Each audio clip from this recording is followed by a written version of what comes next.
Granny's out here having a martini at halftime. Haters gonna hate. Space Jam, July 16th.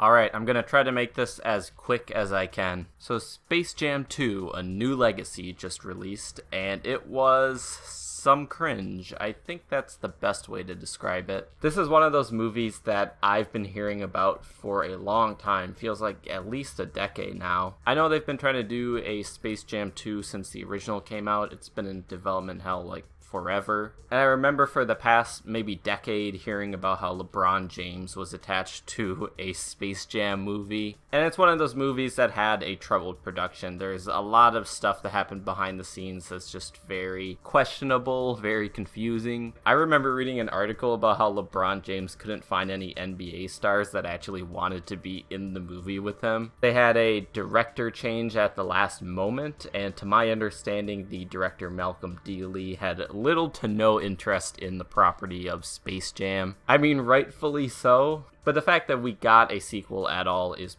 pretty crazy. So what is Space Jam: A New Legacy about? So this movie starts with a young LeBron James being introduced to Bugs Bunny via a Game Boy game, which never comes into play later. I was waiting for like some sort of callback to that opening at some point, just never happens. Fast forward years later, LeBron James is now an all-star NBA player with a family, but he has disagreements with one of his sons, Dom, who he openly criticizes for sucking at basketball, rightfully so, and shows no interest in his dream career of video game design. Can I just say that I like that game design stuff is being integrated into kids' movies and shows more nowadays? Because from my experience, most kids or teens these days want to be either a YouTuber or a video game designer of sorts. So LeBron James gets invited to Warner Brothers Studios for a movie deal, but he turns it down. As payback, Don Cheadle, playing a character named Al G Rhythm,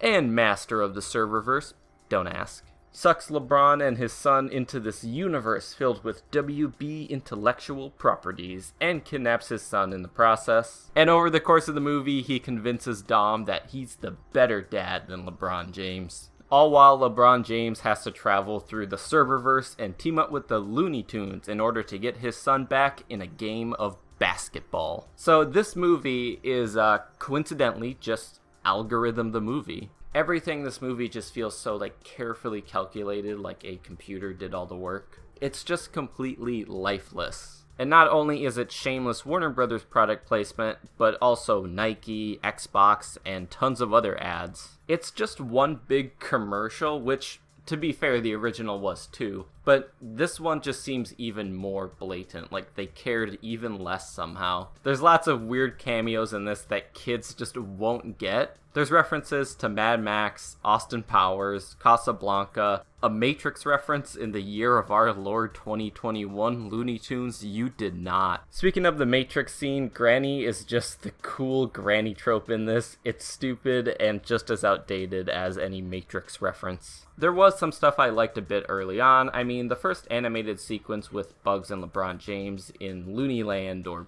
whatever it's called here, is actually pretty fun. Unfortunately, it's also like the shortest part of the movie. It does not last long at all. The Looney Tunes here actually feel like a complete afterthought. Every so often, one of them has a quick line of dialogue just to remind you that they're still in the movie. Lola Bunny is pretty lame here. It's not that she was ever great in the original. I mean, she literally was just there as like the sexy eye candy, and that's not even an exaggeration. That's just exactly what she was there for. They try to kind of girl power her up here, her introduction being her training as an Amazonian warrior, and Bugs Bunny having to beg her to join basketball again because she's past all that now for some reason. So being a guy, I don't really have much say in this matter, but to me it seems like it's pretty degrading when movies go to this extent to make a girl character stronger. It's just really devoid of anything that makes the character fun or interesting. I think the best thing they could have done if they didn't want her to just be sexy like she was in the first was to make her a cartoon character this time. I don't look at Bugs Bunny and go,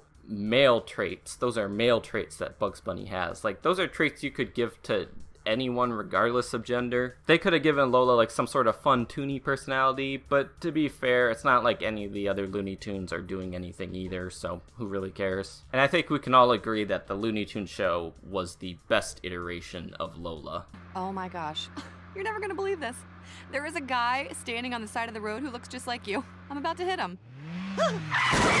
I think all the absolute cringiest stuff in this movie is actually in the trailers and promos. With that said, the whole movie is still kind of cringe. There's a Big Chungus reference here, although I'm actually fine with it because they never say Big Chungus and it works in context of the scene. The first half of this movie I was actually having fun with. Like, it was a bad movie, but about what I expected from Space Jam 2. In the second half, the game's about to start, the gang gets upgrades, and then the crowd comes in, made up of pre-existing Warner Brothers characters, and the movie just completely falls apart at this point for me. I mean, the background characters are so distracting here. Instead of paying attention to the plot of the movie, you'll be playing a game of Where's Waldo throughout, like, the second half. I tried so hard to focus on the game, but I kept getting distracted by Jabberjaw, The Mask, or the nun from Ken Russell's The Devils. Fun fact, this movie actually released the same day as the Devil's 50th anniversary, so I'm sure that's why someone included her in there. So the basketball game doesn't even have rules, it's like Looney Tunes, cartoon logic basketball. The basketball game itself goes on way too long, and I think it was nearly an hour long. It's a strain on the eyes and like a total sensory overload. But are there any positives to this movie? I thought there was one kind of good joke involving Michael B. Jordan. I mean, it was an obvious joke, but the fact that they went through with it at all